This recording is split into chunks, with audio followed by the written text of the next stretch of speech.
আপনাদের সামনে তুলে ধরছি।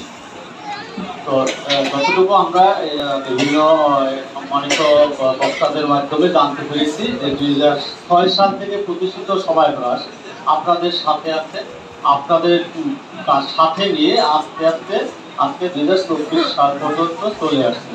যেহেতু 2006 সাল থেকে 2024 সাল পর্যন্ত আছে, ইতিমধ্যে অনেক উত্থান পতন হয়েছে, অনেক নামি দামি বড় বড় সমবায় সমিতি এবং অনেক এনজিও, এবার এনজিওগুলো ধ্বংস হয়ে গেছে।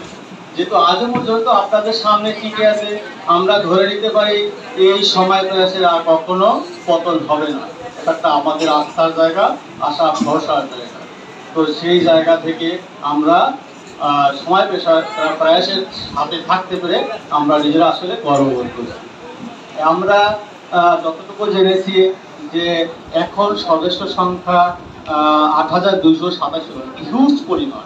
আপনারা চিন্তা করতে পারেন 8000 সদস্য সংখ্যায় একটা বিল্ডিং এ এইটা যদি আপনার 8000 লোক এক জায়গায় দাঁড়া করান তাহলে বুঝবেন যে একটা আসলে পুরো গ্রাম হয়ে গেছে। তো এটা কিন্তু সময় প্রয়াস একদিনে অর্জন করেনি, এখানে অনেক বাধা ছিল, প্রতিপত্তি ছিল, আপনাদের সহযোগিতা ছিল, নানা রকমের ঝড় ঝাট্টার মধ্য থেকে সময় প্রয়াস আজকে এখানে আপনাদের সাথে এই পর্যায়ে আসছে।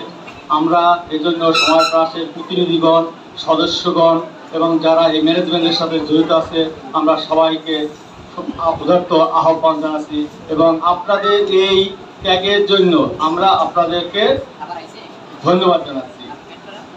আমরা আরো একটি কথা শুনেছি, করোনাকালীন সময় এদের সঞ্চয়ের যে রিটার্নটা, সেই সঞ্চয়ের এর একটা বিশাল ইম্প্যাক্টেড। যখন আমরা দুঃসময় যে ধরনের প্রতিষ্ঠান দুঃসময় তাদের সঞ্চয় ফেরত দিতে পারে, যে দুঃসময় যাদের আস্তে আস্তে একটু একটু করে অর্জিত অর্থ অনেক বিশ্বাসের সাথে রেখেছে এবং এরা তাদের কর্তব্য পালন করেছে, সেই টাকাটা যারা দুঃসময় ফেরত দিতে পারে তারা সুসময় অবশ্যই পারবে। সুতরাং সময় প্রয়াস আমাদের আস্থার জায়গা। আমরা এখানে সঞ্চয় করব নিঃসন্দেহে। আপনারা আরো জেনেছেন যে কি সভাপতি সাহেবের নিজের খবর, তার পালানো হারানোর কিছু নেই। আমরা অনেক কষ্ট পাই যখন মার্কেটে গিয়ে শুনি যে সমিতি পালিয়ে যায়, হারিয়ে যায়। আসলে অত্যন্ত আমরা এই পর্যায়ে আছি, এই লাইনে আছে, আমাদের অনেক কষ্ট করে। তো এর জন্য কিন্তু আমি বলবো আপনারা যারা সঞ্চয় রাখেন এবং সদস্যবৃন্দ, সম্মানিত সদস্যবৃন্দ, আপনারাও কিন্তু দায়ী অনেকটা। আমাদের এই যে কিছু সমিতি পালিয়ে যাওয়ার পিছনে আপনারা সহযোগিতা করে থাকেন এক হিসাবে। কেন? আপনারা আসলে যখন সঞ্চয়টা করেন আপনারা একটু যাচাই বাছাই করবেন, একটু বুঝবেন।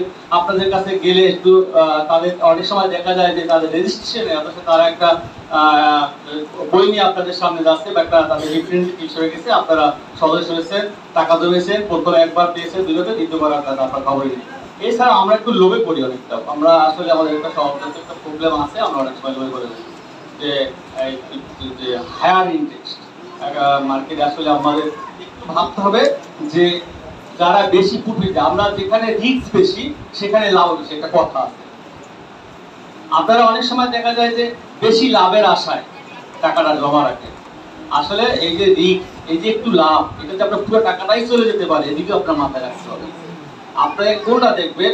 আপনি প্রথমে দেখবেন আপনার টাকার নিশ্চয়তাটা কতটুকু আছে, লাভটা পরে, লাভ হিসাব পরে করবেন, মূল টাকাটা আসলে লাভ তার সাথে আসবে।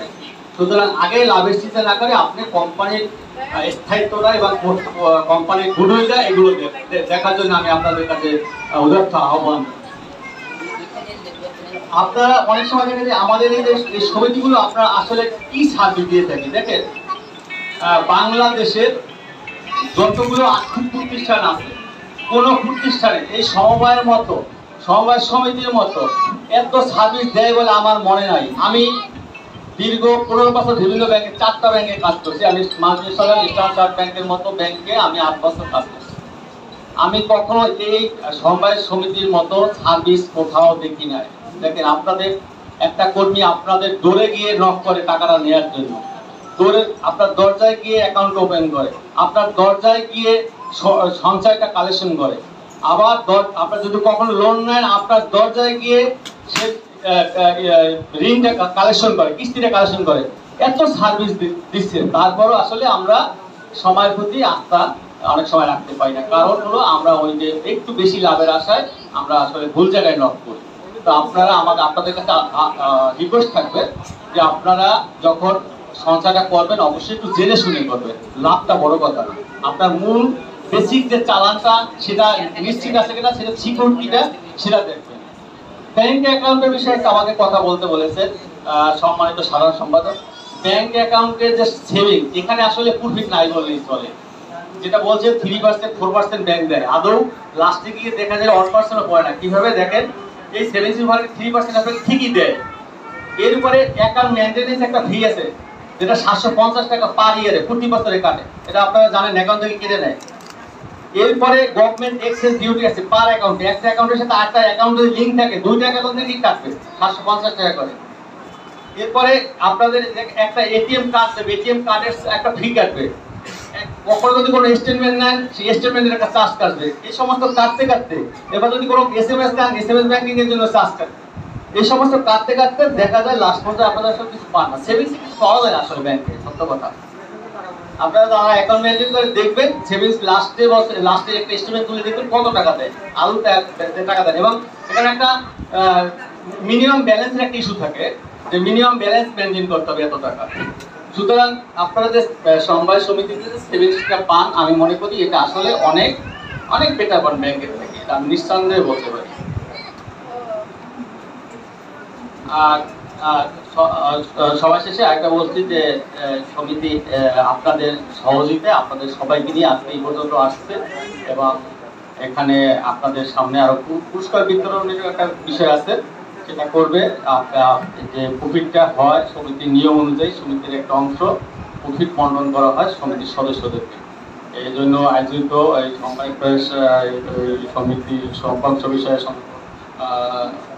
ঘোষণার আয়োজন করছে। তো এটা আসলে খুব একটা ভালো বিষয় যে আপনারা এই সমিতির আয়োজন সম্পর্কে স্বচ্ছ একটা ক্লিন ধারণা পাবেন। তো এই আয়োজনটার জন্য আমি আসলে এখানে যারা আছে ম্যানেজমেন্টে সবাইকে ধন্যবাদ জানাই। তার সাথে সাথে আপনাদের সবার শুভ কামনা এবং ভবিষ্যৎ উজ্জ্বল কামনা করে আমি আমার বক্তব্য এখানে শেষ করছি। ধন্যবাদ সবাইকে, ভালো থাকবেন সবাই।